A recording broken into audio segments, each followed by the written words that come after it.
Si Dracula ang inappoint na tagapagbantay sa kaban ng bayan. Only in the Philippines. Isang big-time contractor ang hahawak sa kaban ng bayan.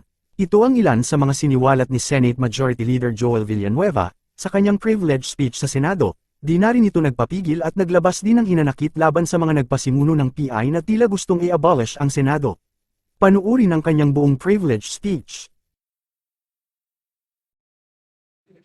Mr. President, in Ecclesiastes chapter 1, chapter 3, verse 1, and 7, verse 8, it says, "There is time for everything, and a season for every activity under the heavens. A time to tear and a time to mend. A time to be silent and a time to speak. A time to love and a time to hate. A time for war and a time for peace." Mr. President, I rise on a matter of personal and collective privilege. And let me also begin by quoting Proverbs chapter 22, verse 1. It says there, "A good name is to be chosen than great riches." Pinalaki po ako, Ginoong Pangulo, ng aking mga magulang sa bersikulong ito sa Biblia, na pinakamahalaga, ang malinis na pangalan, far more important than gold and silver. Napakahalaga na maintindihan na ang pagkakasala sa Diyos ay mas masahol pa sa kahit anong kasalanan po pwede mong magawa sa iyong kapwa-tao. Every first grader, every Sunday schooler knows that liars go to hell. Simulat sa Paul, malinaw po ang ating pamantayan, Ginoong Pangulo. Maging tapat sa pagkakatawag at paglilingkod natin para sa Diyos at bayan. Kaya ngayong araw pong ito, kasama po natin sa bulwagang ito, ang aking mga kaibigan, itinuturing ko pong pamilya, mga ate, kuya, nakasama po natin. At sila po, Ginoong Pangulo, ang mga buhay na patotoo, buhay na saksi kung paano natin isinabuhay ang pamantayang ito. Ito rin po ang dahilan kung bakit tayo tumatayo ngayon, sapagkat hindi lang po dinudungisan at niyuyurakan ang ating pangalan at pagkatao, kung hindi higit po sa lahat, ang institusyon na minamahal nating lahat, ang institusyon ng Senado ng Republika ng Pilipinas. Ginoong Pangulo, mayroon pong naninira, pilit na ibinabagsak, iniinsulto, at inaalipustak ang mga miyembro ng Senado, maging ang ating pinakamamahal na institusyon. Let me set the record straight, Mr. President. At para po mas madali, true or false na lang po tayo sa mga paratang ng pinuno ng pinakamakapangyarihang komite sa Kamara de Representantes, ang may hawak ng budget, ang House Committee on Appropriations, na walang iba kung hindi itong party list representative na Zaldico. Unang paratang po sa atin, Ginoong Pangulo, may kaso daw po tayo sa Ombudsman. True or false? Ang sagot, false. Ang pinag-usapan ng gawa-gawang reklamo noon, isang sulat po na mula sa ating opisina.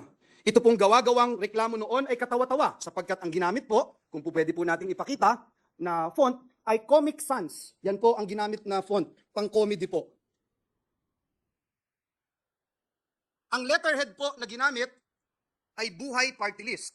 Mr. President, the last time I checked, ang tatay ko po, hindi po si Brother Mike Velarde. Ngunit mahal ko po siya. Mismong NBI din po ay nag-certify.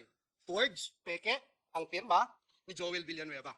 Sana po maipakita natin sa screen yung pong mga binanggit ng representasyon na ito.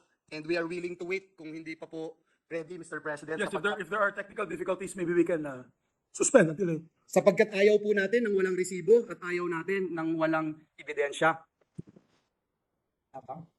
Session suspended for 1 minute. Yung Comic Sans na ginamit. Ultimo po, si King of Comedy, Dolphy, hindi po ginagamit yung ganyang font. At higit sa lahat, sana po makita natin yung dun sa taas, representative daw po ako ng Buhay Party List, Mr. President. Mr. President, ito po ay katibayan na noong mga panahon na yon, 2016 pa po ito, Mr. President, bago ho ako maluklok bilang senador ng Republika ng Pilipinas. Pine-persecute na po tayo, pinararatangan, pero tapos na po ang laban. Noon pa po, na-dismiss na po ang ibinasurang lahat ang gawa-gawang reklamo na ito sa atin. Dinismiss na po ito. Pwede ho bang pakita natin yung dinismiss na po? Mr. President, 2019 pa po, dinismiss na po ang kasong ito na ipinaparatang sa atin. Noong 2016 po, Ginoong Pangulo, ayan po yung pag-dismiss, Mr. President, ng reklamo. Hindi nga po nakarating sa korte, Ginoong Pangulo, na-dismiss na po sa probable cause pa lamang. Mr. President, noong 2016, ginamit po ito, ngunit hindi nagtagumpay. Nakakuha po tayo ng 18,459,222 votes. Noong pong 2022 elections, 18 million na naman ang nakuha po natin at talagang hindi rin po pinaniwalaan ng taong bayan ang mga paratang na ito na ngayon po ay inuulit ng makapangyarihang chairperson ng Committee on Appropriations. Mr. President, is the Pope Catholic? Nag-research po ba at nag-aral ang nag-aakusang ito sa atin? Ngayon po, kakalkalin ngayon ang kanyang mga kaso. Nakakalungkot po dahil kaibigan naman po natin siya. Pero dahil po pumasok siya sa away na hindi niya away, kailangan niyang magbabanggit ng mga personal attacks, kakalkalin po itong mga atraso niya sa bayan. Ito pong kumpanya niyang SunWest Corporation. True or false? Ito po ba ang isa sa pinakamalaking government contractor sa bansa? Sagot, true. True or false? Ang korporasyon po ba niyang SunWest Corporation ay kasama dito sa kontrobersyal na Farmally case dito na inimbestigahan sa Senado na kasuhan ng Senado? The answer is true. Kasama din po ba ang kumpanya niya dito po sa kontrobersyal na DepEd laptop scam? Ang sagot po, true. Pinakakasuhan din po ng Senado ang kumpanyang ito. Napakadami pong BIR cases. Madali po maghanap, Mr. President. Madali po kuhanin ang panig ng mga taga-BIR. Kung ilang kaso mayroon ang kanyang mga korporasyon. Bukod po dito, yung reklamo po sa ombudsman ng anti-corruption group na ang pangalan Task Force Kasanag International, meron din pong 50 billion na kaso na kinakaharap ang taong ito. Mr. President, kung maglalabas po kayo ng baho, Mr. President, dapat naman siguro maligo ka muna. Ang masaklap po, Ginoong Pangulo, sa kabila po ng track record na ito ni Mr. Zaldico, ang masaklap po, inappoint po siya ng Kamara de Representantes bilang tagapagbantay ng kaban ng bayan. Si Dracula, inappoint mo bilang tagapagbantay ng blood bank ng bayan. Wow, Mr. President. Kailan sa kasaysayan ng bayan natin nangyari ang ganitong pagkakataon? Na isang big-time contractor ang hahawak sa kaban ng bayan. Only in the Philippines, Mr. President. Mr. President, marami po akong pupwedeng sabihin, isa-isahin, pero hindi ko ho ngayon gustong pag-usapan ang napakarami yung kasong ito. Hindi ko po iisa-isahin. Hindi ko po pe-personalin. Marami pong panahon para sagutin itong mga ito. Pangalawang paratang sa atin, Mr. President. Minamaliit ko daw po, Mr. President. Minamaliit ni Joel Villanueva ang boto ng mga kongresista at party list. Sagot? True or false? False. Mr. President, utang ng buhay kong ito ang pagiging miyembro ng Kamara de Representantes. Paulit-ulit ko pong sinabi sa bulwagang ito, hindi ko mararating ang anumang tagumpay na narating ko sa buhay ko kung hindi po ako naging miyembro ng Kamara de Representantes. Marami po akong namimiss, Mr. President, na miyembro ng Kamara. Mahal na mahal natin. Si Representative Diggs Dilangalin, si Representative Raul Delmar, si Representative Roy Logoles, Tito Kaloy Padilla. Ang sarap pakinggan, Mr. President. Sa mga party list representative, sila ka Eta Rosales, sila ka Saturo Campo, sila ka Crispin Beltran. Mr. President, naging bahagi sila ng aking buhay. Mamaliitin ko ba ang 3,872 votes na maging kongresista ng Batanes? Bakit ko po mamaliitin? Lagi ko nga pong sinasabi, dapat pakinggan ang bawat representative ng Pilipinas. Doon po sa interpellation namin, nandito po si Senator Bato, madali po niya ikukumpirma. Ano ba yung pinag-uusapan namin about votes? Ang topic po namin ay disenfranchisement. Ang binanggit po namin ay kung tayo po ay iluluklok ng taong bayan bilang senador, tayo po ay iluluklok ng taong bayan bilang party list representative o bilang district representative, may different roles po tayo.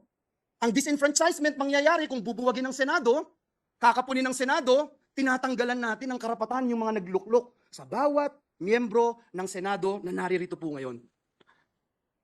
Mr. President, kailanman hindi natin kayang maliitin ang bawat miyembro ng Kamara de Representantes. Higit sa lahat, Mr. President, miyembro po ng Kamara at party list ang tatay ko na mas mahal ko pa kaysa sa buhay ko, Mr. President. And let the records bear that statement of this representation. Paano ko pumamaliitin ng Kamara? Ang tunay na issue, Mr. President, ay ito pong Peking People's Initiative. Dito po tayo mag-focus. Madali ho maghalit para sa akin. Madali po para magsisigaw ho dito dahil kakampi ko maraming senador eh. Madali po yun, Mr. President. Napakadali.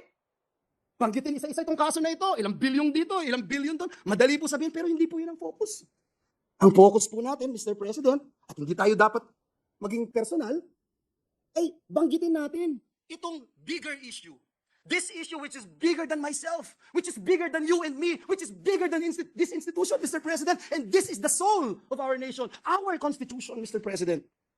Imagine, Mr. President, true or false, Mr. President? Gusto ba ng taong bayan itong mabahong PI o peking People's Initiative, Politicians Initiative na ito? Eh yung OCTA po, sabi 1% lang ang naniniwala na may halaga itong tsa-tsa. Noong January 31, ang CBCP nagbigay po ng pahayag. Nasabi po nila, hindi tayo basta lalagda o papayag sa kahit anong petisyon sa COMELEC. Ayan po ang sinabi ng CBCP. Can we show the CBCP resolution, Your Honors? Ayan po. Noong pong isang linggo, February 11, ang Philippines for Jesus Movement ay naglabas po ng isang manifesto laban sa Peking People's Initiative. Mr. President, maliwanag pa po sa sikat ng araw. Hindi ito ang prioridad ng taong bayan. Lalo na't maraming Pilipino ang nagugutom at nahihirapan. Hindi na po nakakayanan ng ating mga kababayan yung presyo, taas ng presyo ng bigas, sardinas, kape, gatas, instant noodles, maging asin. At iba pa. Nagluluksa pa rin hanggang ngayon ang maraming kababayan natin. Biktima ng baha at landslide doon po sa Davao. Nagsimula na ang El Nino, Mr. President. Anong magagawa nitong peking PI sa El Nino? May haharapin tayong tagtuyot. May haharapin tagtuyot ang ating mga magsasaka, Mr. President. Mga kababayan natin, na hanggang sa buwan ng Mayo haharapin ang El Nino. Bagsak pa rin ang kalidad ng edukasyon. Andyan po ang mga commissioners ng EDCOM sa pamumuno ni Senator Gatchalian. Kulelat pa rin ang mga estudyante natin sa PISA. Mga bagong graduates, below minimum wage. Below minimum wage ang tinatanggap. Mr. President, napakatindi ng traffic, tinitiis ng mga manggagawa natin ang araw-araw na kalbaryo. Mga OFWs natin nadi-displace, Mr. President. Mga kababayan po natin na nagtatrabaho katulad ng nangyari sa New Zealand, doon po sa Saudi Arabia. Mr. President, hirap na yung taong bayan. Pero, mabaho at peking PI pa rin ang gustong asikasuhin ng mga taong nagtutulak nito. At nung mahuli, mayabang lang kayo. Senado, papogi lang kayo. Senado, gawin nyo to, gawin nyo yan. Mr. President, ano ba talagang layunin ng mga taong nagsusulong ng peking PI? Tanggalin ang Senado sa napakahalaga at napakasagradong proseso ng pag-amyenda o pagredisa ng ating Constitution. Is this true or false? True, Mr. President, ang sagot. Iyan po ang nakalagay sa pinapipirmahan nila. Mr. President, may nanununog ng bahay natin, nahuli natin, may dalang sulo, sinusunog ang ating mga poste ng bahay natin, at nung mahuli natin sila, sa halip na magpakumbaba, sa halip na aminin na sila'y nagkamali, sila pa po ang galit, Mr. President. Sila pa po yung nambubuli. At nung mahuli po natin, ayaw pa rin pong umamin sa kanilang kasalanan. Sa halip po, minumura tayo, tinitira tayo ng below the belt, kesyo pangit tayo, mayabang tayo, etc. Sila pa ang galit at sabi pa sa atin, hoy, pagluto mo pa ako. Hoy, next week, ipasa mo to. Mr. President, hindi ho punching bag ang Senado. Nagdulot naman ito ng iba't ibang reaksyon mula sa ating mga netizens. Ayon kay at Ryan Hapolan 1876. Sana naman mga pangunahing kailangan ng mga Pilipino o pang-araw-araw na kailangan ng inyong tutukan, maawa naman kayo sa mga Pilipino. Saad naman ni at Sif Deluxe. Keep up the good work, you are well respected, we all love you, God bless you Senador Villanueva, thanks for your support. Ayon naman kay at Ruditay 8852. Kung ano ang gusto ng taong bayan yung ang gawin ninyo. Ang amendments ng economic provisions. Global po ang inflation. Anong say nyo dito mga kabayan? Maaaring mag-comment down below.